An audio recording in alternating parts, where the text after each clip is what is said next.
বলছি। হযরত ওমর ভিতরে গেলেন, হাদিস সাক্ষ্য দেয় ফাখারাজা ওমরু মুস্তামিলান আলা সাইফিহি। হযরত ওমর ভিতর থেকে নাঙ্গা তরবারি হাতে নিয়ে বেরিয়ে আসলেন আর বজ্রকণ্ঠে বললেন, আল্লাহর হাবিব মুহাম্মদ সাল্লাল্লাহু আলাইহি সাল্লামের সিদ্ধান্তে যে সন্তুষ্ট হতে পারে না, ওমরের তরবারি একটাই ফয়সালা দেয়, তার বেঁচে থাকার অধিকার নাই। এই কথা বলে সেই নামধারী মুসলমানের গর্দান কেটে দিলেন হযরতে ওমর। ইহুদি দিছে দৌড়। এই যদি হয় মুসলিমের বিচার, তা আমারটা কি হবে?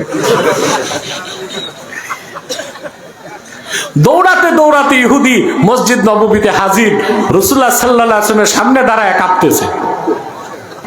আল্লাহ হাবিব বললেন, কি হয়েছে? আপনি যে পাঠাইলেন ওমরের কাছে, ওই মুসলমানের গর্দানি কেটে দিতেছে হযরত ওমর। আল্লাহর হাবিব বললেন, মা কুনতু আযুন্নু আন্না উমারা ইয়াজতারিউ আলা কাতলে মুমিন। আমি ধারণা করতে পারি নাই ওমর কোন মুসলমানের কল্লা কেটে দিবে। হযরত ওমরের চেহারাটা মলিন হয়ে গেল, চিন্তায় পড়ে গেলেন, সত্যি কি আমি কোন মুসলমানকে হত্যা করে ফেললাম নাকি? আল্লাহ রাব্বুল আলামিন ওমরের পক্ষে ওহী নাজিল করে দিলেন।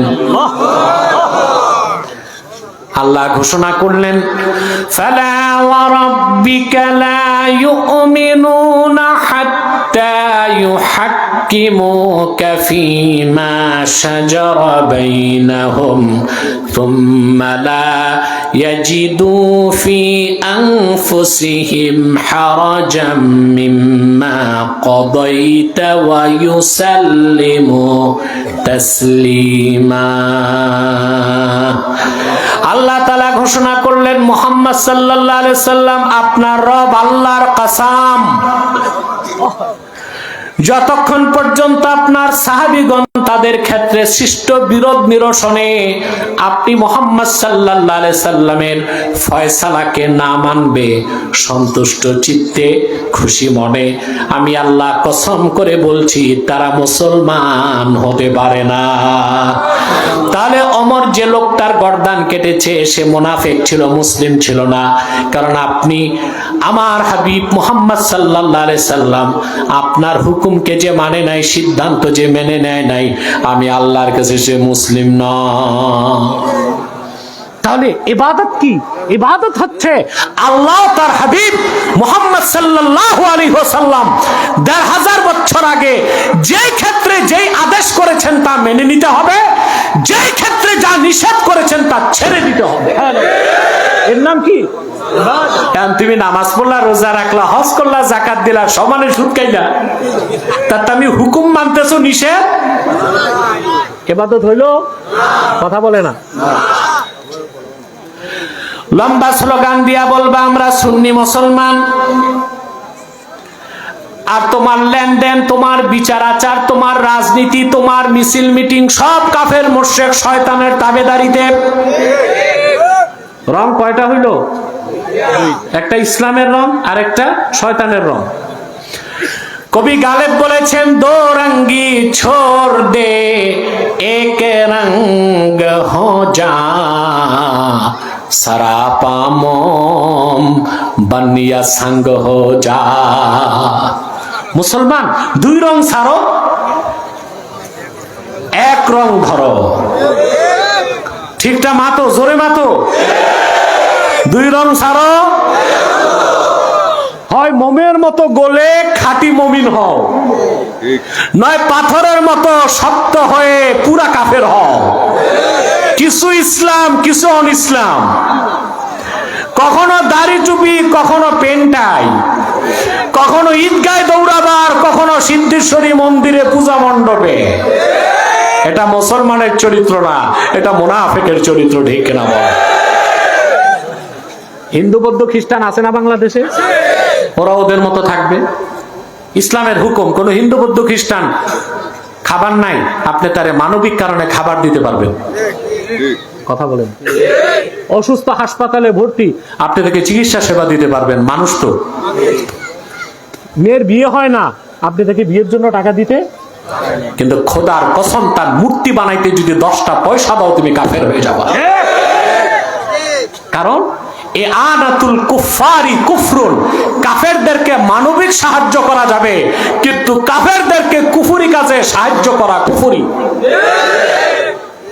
মানবিক সাহায্য করা যাবে, কিন্তু কাফেরদেরকে কুফরি কাজে সাহায্য করা কি? এখন তো দেখি দাড়িওয়ালা টুপিওয়ালা মৌলবী সাহেবরা পূজা মণ্ডপে যাইয়া সম সাটে, আবার বলে বানান বানান, যত পারেন মূর্তি বানান, আমরাই পাহারা দিব। বেটা, তোরে আল্লাহ কইছি ইমামতি বাদ দিয়া মন্দির পাহারা দিতে। যারা মূর্তি বানাবে তারা মূর্তি পাহারা দিবে। কথা বলে না? যারা মূর্তি বানাবে তারা মূর্তি পাহারা দিবে। মন্দির পাহারার দায়িত্ব সরকারের। কোন আলেম, কোন মৌলবী মূর্তি আর মন্দির পাহারার দায়িত্ব নিতে পারে না। এটা মুনাফিকি, জাতির সাথে গাদ্দারি। এইসব মুনাফিক মৌলবীদেরকে চিহ্নিত করে রাখবেন, আগামীতে তাদেরকে জায়গা দিবেন না। মনে থাকবে?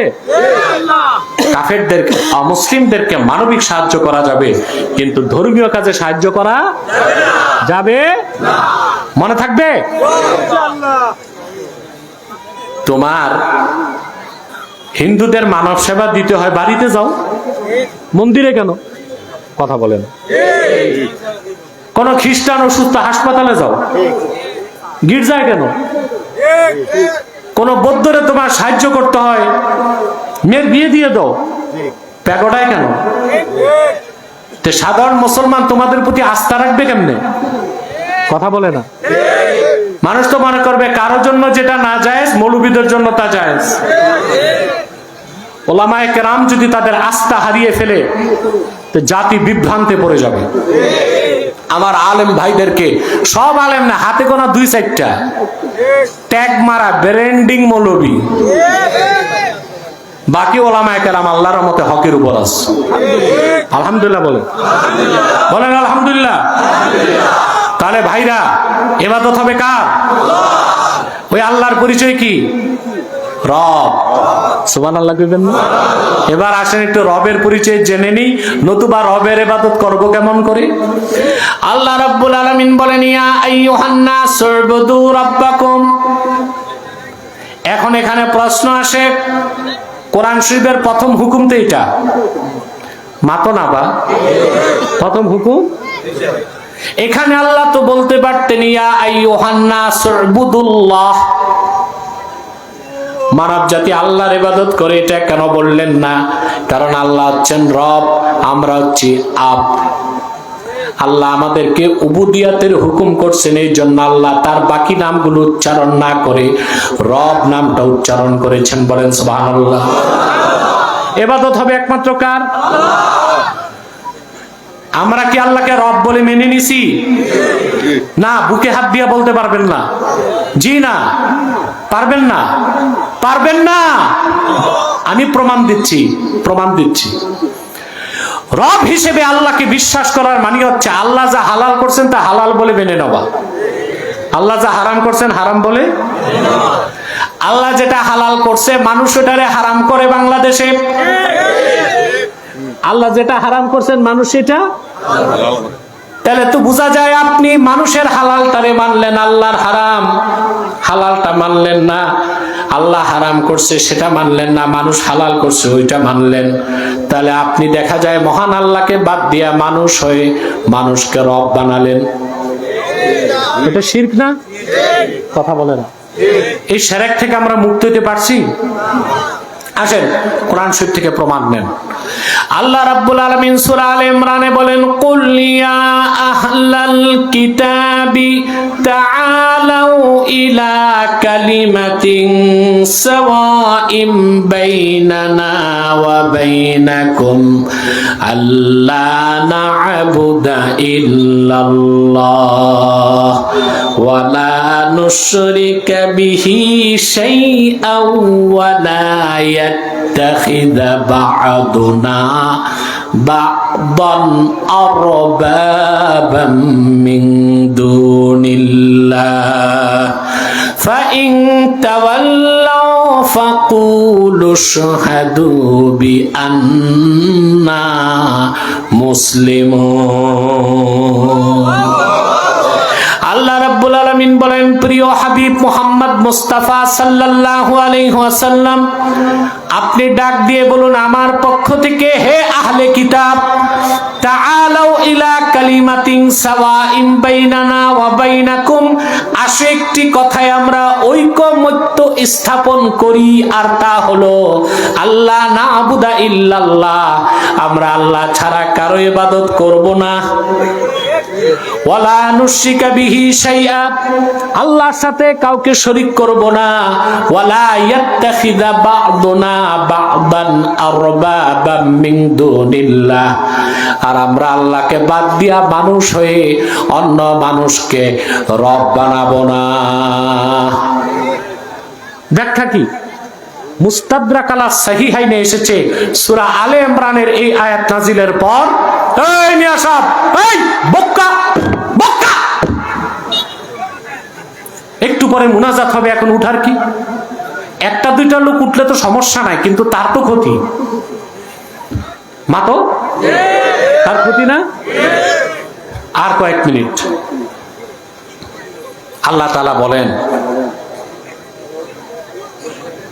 আল্লাহর সাথে কাউকে শরীক করব না, ওয়ালা ইয়াত্তাখিযা বা'দুনা বা'দান আরবাবাম মিন দুনিল্লাহ। এই আয়াত নাজিলের পর ইহুদিদের কিছু আলেম আল্লাহর হাবিবের কদমে এসে উপস্থিত হইল, বলে, ইয়া রাসূলুল্লাহ, আমরা তো আল্লাহকেই রব বলে বিশ্বাস করি, তা আল্লাহ আমাদের কটাক্ষ করলেন কেন? আমরা মানুষে অন্য মানুষকে রব বানাই। কথা বুঝতেছেন? আল্লাহর হাবিব প্রশ্ন করলেন, ইহুদিরা, তোমাদের আলেমরা আল্লাহ যেটা হালাল করছেন, তোমাদের আলেমরা সেটারে হারাম বানিয়েছে। আল্লাহ উটের গোশত হালাল করছেন, তোমাদের আলেমরা হারাম করেছে। তোমরা আল্লাহর হালালটা বানো নাই, তোমাদের আলেমরা হারাম করছে, সেটা মানছো? বলে, জি।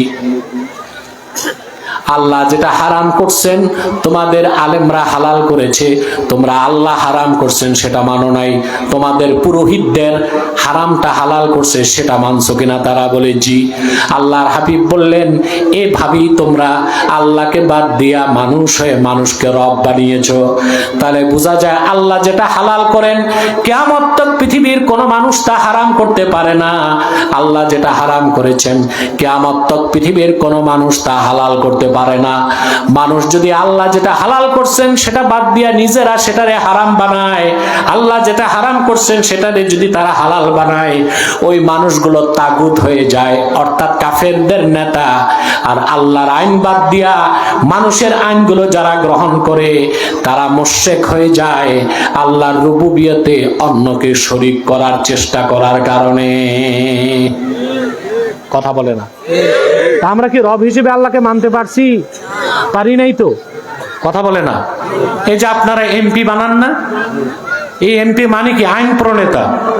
কি আইন বানাইতে পারেন না? কথা কয় না। তারপর ওরা সংসদে যায় না, যাওয়ার পর বিল পাস হয়। বিল যখন উত্থাপন হয়, স্পিকার মোটা গলায় বলে, এই বিলের পক্ষে কারা কারা হা বলুন।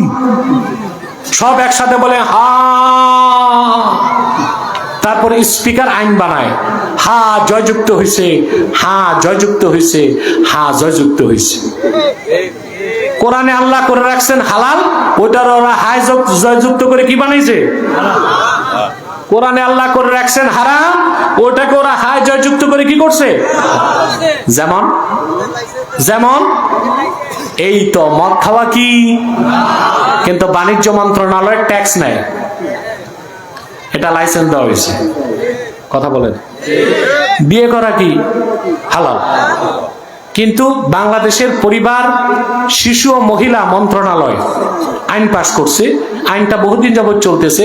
ছেলের বয়স যদি 21 না হয়, মেয়ের বয়স 18 না হয়, এটা বাল্য বিবাহ। এর চেয়ে বড় হারাম কাজ ওদের মধ্যে নাই। আল্লাহ করছেন হালাল, ওরা করছে বয়সের ফের ধরে। কি ধরে? অপরদিকে প্রচলিত আইনে বলা আছে, বাংলাদেশের সংবিধানে এবং আইনে, ফ্রিডম অফ এক্সপ্রেশন, অর্থাৎ স্বাধীনতা। অর্থাৎ নাউজুবিল্লাহ, ওই যে বলে এনজিও মহিলারা, আমার দেহ আমার অধিকার, নাউজুবিল্লাহ, এটার নাম ফ্রিডম অফ এক্সপ্রেশন, মুক্ত চিন্তা।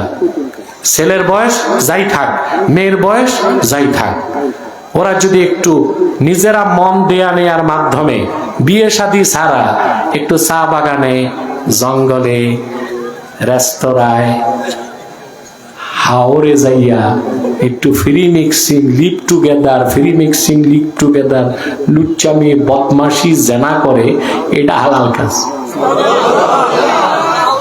কথা বলেন, ছেলেও রাজি, মেয়েও রাজি, বিয়ে তো করে নাই, সমস্যা। কিন্তু 10,000 লোক এক জায়গায় বসে বড় পীর সাহেব এনে বিয়ে পড়াইছে, ছেলের বয়স 21 হয় নাই, 20 বছর 6 মাস, আর মেয়ের বয়স 18 হয় নাই, 17 বছর 6 মাস। তাদের আইনে এটা কি? হারাম। এটার নাম বাল্য বিবাহ। এটার নাম কি? যদি পুলিশ খবর পায়, বিনা ওয়ারেন্টে দোনোবিয়াই অ্যারেস্ট, মেহমানরা অ্যারেস্ট, বাবুর্চিও অ্যারেস্ট, ওই যে মাথায় ছাতা বগলে খাতা, এ সবার আগে অ্যারেস্ট। বেটার সনদ বাতিল, কাজীগিরি। আহা, আল্লাহ করছে হালাল, ওরা আইন করে করছে। মদকে আল্লাহ করছেন হারাম, ওরা আইন করে করছে। তাহলে এই কাজগুলো হচ্ছে আপনারা মহান আল্লাহকে রব বাদ দিয়ে মানুষ হয়ে মানুষদেরকে রব বানিয়েছেন। চিল্লায় বলেন নাউজুবিল্লাহ। এটা হচ্ছে পলিটিক্যাল শিরক, রাজনৈতিক শিরক। বিদায় লগ্নে বলে যায়, শুধু বাংলাদেশে সংস্কার করলেই হবে না, সংস্কার করতে হবে সংসদে, সংস্কার চাই আইনে, সংস্কার চাই সংবিধানে, শিরক মুক্ত সংবিধান চাই, কুফর মুক্ত আইন চাই, শিরক মুক্ত পার্লামেন্ট চাই। মানুষের মন গড়া আইনে দেশ চলবে না। কোরআন, সুন্নাহ, ইজমা এবং কিয়াসের আলোকে একটি তাওহীদ ভিত্তিক সংবিধান আমরা চাই।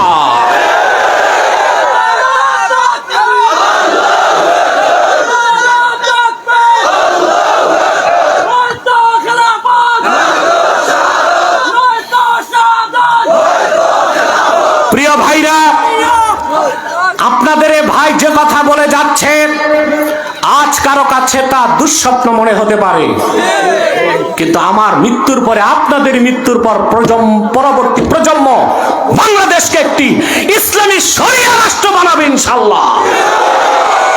ক্ষেত্র প্রস্তুত আমরা করে যাচ্ছি, ফসল পাবে ওরা।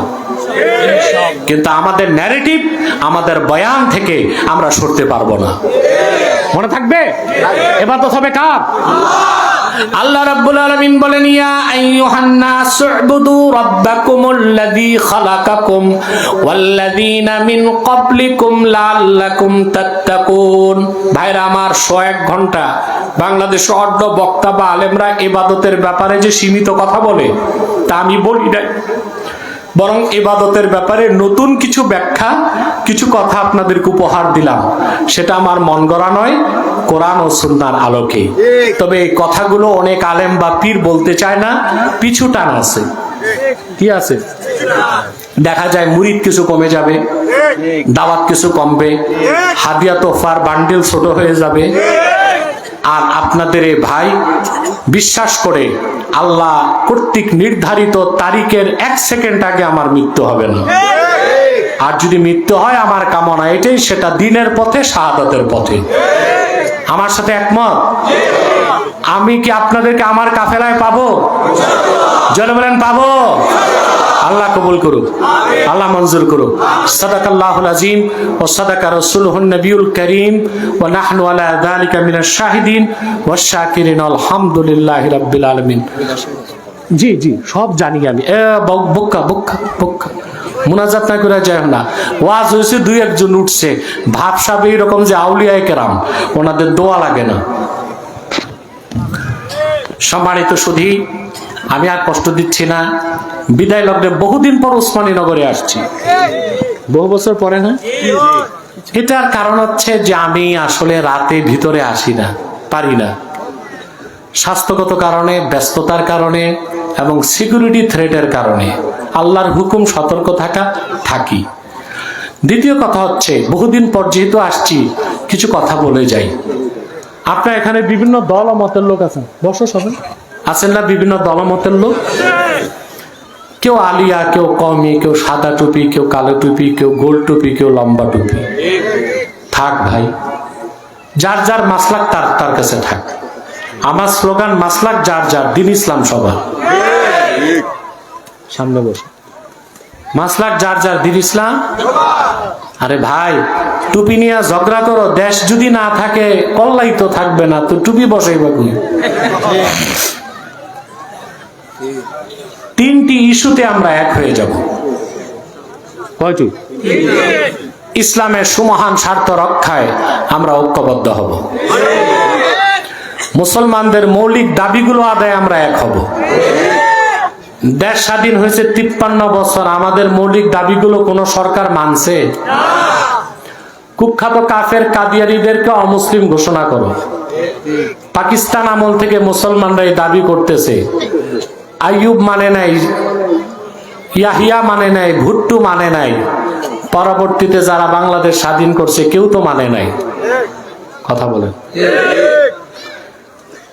ইসলামের বিরুদ্ধে যারা কথা বলে তাদের প্রতিরোধ করতে ব্লাসফেমি আইন চাই আমরা। মানছে? সাতার রবীন্দ্রনাথের জাতীয় সঙ্গীতের বিরুদ্ধে বললে মামলা আছে, কিন্তু কোরআন সুন্নাহর ইসলামের বিরুদ্ধে বললে কোনো মামলা। আমরা বলি ব্লাসফেমি আইন হোক, আমাদের দাবি মানছে তারা? কেন মানে নেই? আমরা এক হইতে পারি নাই, নিজেরা ঝগড়া করি। এটা ওহাবি, হে কয়টা বেদাতি, কয়টা টুপি লম্বা, কয়টার গোল, কয়টার 3 কল্লি, কয়টার 8 কল্লি। আরে ভাই, মাসলাক যারটা তার কাছে থাক না, মৌলিক ক্ষেত্রতে এক হব। কথা বলেন, এক হব। 3 নাম্বার হচ্ছে দেশের স্বাধীনতা। স্বাধীনতার প্রশ্নে সকল দল মত মাসলাকের মুসলমানকে এক হইতে হবে। আমাদের এই 3টি স্বার্থের বিরুদ্ধে বাংলাদেশে কাজ করতেছে 3টি অমুসলিম সম্প্রদায়। তার মধ্যে সবচেয়ে জঘন্য হচ্ছে কুখ্যাত কাদিয়ানী সম্প্রদায়। নিঃসন্দেহে তারা কাফের এবং অমুসলিম। তাদেরকে যারা কাফের বলবে না, তারাও কাফের। কারণ তারা আল্লাহর আখির নবী মুহাম্মদ সাল্লাল্লাহু আলাইহি সাল্লামকে আল্লাহর শেষ নবী হিসেবে বিশ্বাস করে না। এই জন্য তারা কি? তাদেরকে যারা কাফের বলবে না, তারা কি? মানুষকে তারা ধোঁকা দেয়, দেয় না? মুসলমানদের মতো দাড়ি রাখে, টুপি লাগায়, মুসলমানদের মতো নাম রাখে, তাই বলি কি তারা মুসলমান হবে? আরে ভাই, দাড়ি রাখলে কেউ যদি মুসলমান হতে পারতো, তো রবীন্দ্রনাথ ঠাকুরের চেয়ে বড় মুসলমান কে হইতো? সে কি মুসলিম ছিল না অমুসলিম?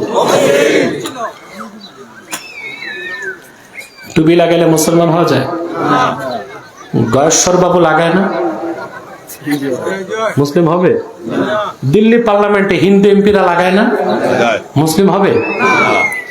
নাম রাখলে মুসলমান হওয়া যায়? এক শয়তান বোতলে পেশাব করে উপরে নাম লেখছে শরবত, ওটা কি শরবত হবে? ভিতরে কি? তদ্রুপ কাদিয়ানীরা কাফের। আব্দুল আউয়াল, আব্দুল সামাদ, মুবাশশির আলী, কবির চৌধুরী, শাহরিয়ার কবির, গহর রেজবি আর নিঝুম মজুমদার, এসব নাম রাখার দ্বারা তারা মুসলমান হতে পারে। আমার ভাইরা, আমার বন্ধুরা, আমার আল্লাহ ও নূর নবীজি আমার মুহাম্মদ মুস্তাফা সাল্লাল্লাহু আলাইহি সাল্লামের ইসলাম ও কোরআনের হাজার হাজার হাজার বছর পরে বর্তমান ভারতের কুখ্যাত, পাঞ্জাবের কুখ্যাত, গুরুদাসপুরের কুখ্যাত কাদিয়ানে ইংরেজ আমলে এক শয়তান নিজের নবী দাবি করছে। চিল্লায় বলেন নাউজুবিল্লাহ। শয়তানটার নাম রেখেছিল তার বাপ মির্জা গোলাম আহমদ কাদিয়ানী। সাবধান, তাকে গোলাম আহমদ বলা যাবে না, কারণ গোলাম আহমদ অর্থ আহমদ এর গোলাম। কোন কাফের কোনদিনও গোলাম আহমদ এর গোলাম হতে পারে না। আর কাদিয়ানের কাজ্জাব ছিল শেষ দরজার কুখ্যাত কাফের। সে গোলাম আহমদ এর গোলাম ছিল না, সে ছিল কুখ্যাত শয়তানের কুখ্যাত গোলাম। কাদিয়ানের কাজ্জাব, মিথ্যা নবুয়তের দাবিদার, ইংরেজদের পা চাটা গোলাম মির্জা গোলাম শয়তান কাদিয়ানির উপর গজব এসেছে 1908 সালে। যখন গজব এসেছে, কাদিয়ানের কাজ্জাব, মিথ্যা নবুয়তের দাবিদার মির্জা গোলাম শয়তান কাদিয়ানি 1908 সালে ধ্বংস হয়ে কুখ্যাত জাহান্নামের কুখ্যাত কুকুরে পরিণত হয়েছে। তার অনুসারীরাও ধ্বংস হয়েছে। বর্তমানে কিছু কাদিয়ানি বাংলাদেশে আছে। দুঃখের কথা, ইতিমধ্যে তারা 100 সেন্টার করে ফেলছে। কত? আপনাদের সিলেট সোভানীঘাটের কাছে একটা সেন্টার করছে, সুনামগঞ্জ দিরাইতে সেন্টার করছে। কথা বুঝতে পারছেন? 100 সেন্টার করে ফেলছে। ওদের উপাসনালয় ওরা মসজিদ বলে। কাফেরদের উপাসনালয় মসজিদ দিতে পারে? হিন্দুদেরটা মন্দির, খ্রিস্টানদেরটা গির্জা, বৌদ্ধদেরটা প্যাগোটা। কাদিয়ানিরা তো তাদের চেয়ে বড় কাফের, অতএব তাদের উপাসনালয়কে মসজিদ বলা যাবে না। ওইটা একটা শয়তানি আস্থা নাই। কথা বলেন। নাম পরিবর্তন করে করে তারা মিথ্যা পরিচয় দেয়। কখনো নিজেদের পরিচয় দেয় আহমদি জামাত, কখনো বলে আহমদিয়া জামাত, কখনো বলে আহমদি সম্প্রদায়, কখনো বলে আহমদিয়া সম্প্রদায়, কখনো বলে আহমদি মুসলিম জামাত, কখনো বলে আহমদিয়া মুসলিম জামাত। সাবধান, যত কাদিয়ানি ছিল আছে থাকবে, তারা কেউ আহমদি জামাত নয়, আহমদিয়া জামাত নয়, আহমদি সম্প্রদায় নয়, আহমদিয়া সম্প্রদায় নয়, আহমদি মুসলিম জামাত নয়, আহমদিয়া মুসলিম জামাত নয়, তারা শয়তানি জামাত, কুখ্যাত জাহান্নামের কুখ্যাত কুকুরের দল। এই শয়তানদেরকে সাহায্য করে আমেরিকা এবং ব্রিটেন আর ইসরায়েল আর বাংলাদেশের বিভিন্ন রাজনৈতিক দলে কাদিয়ানিদের দালাল বসে আছে। আপনারা দেখেন বাংলাদেশে 32 নাম্বার সহ অনেক বাড়ি ভাঙ্গা হয়েছে না? কোন প্রশাসন বাধা দিছে? কিন্তু কাদিয়ানিদের আস্তানা উচ্ছেদ করতে গেলে দেখবেন ওখানে প্রশাসন আপনাকে বাধা দিবে। কথা বলেন কেন? আমার দেশের মুসলমানের ট্যাক্সের টাকা, ভ্যাটের টাকায় যে গুলি কিনা হয়েছে কুখ্যাত কাফেরদের আস্তানা উচ্ছেদ করতে গেলে, সেগুলি আমার বুকে মারা হবে, তার চেয়ে বড় বৈষম্য আর কিছু না। আপনাদের চোখ কান খুলতে হবে, সজাগ হতে হবে। যদি তাদেরকে অমুসলিম ঘোষণার দাবিতে রাজপথে নামতে হয়, নামবেন। আমাদের সকল দলের একটাই দাবি, কি হেফাজত, কি জামাআত, কি খেলাফত, কি আলিয়া, কি কওমি, সকল দল মতের মুসলমানের একটাই দাবি, অনতিবিলম্বে স্বাধীন বাংলায় শয়তান কাদিয়ানীদেরকে রাষ্ট্রীয়ভাবে অমুসলিম ঘোষণা করতেই হবে, করতেই হবে, করতেই হবে। ওসমানী নগরের মুসলমানেরা যদি এই দাবি আদায়ে তাহরিকে খাতমে নবুয়ত বাংলাদেশের ব্যানারে জান ও মাল দেবার ডাক আসে, কারা কারা প্রস্তুত আছেন হাত তুলে?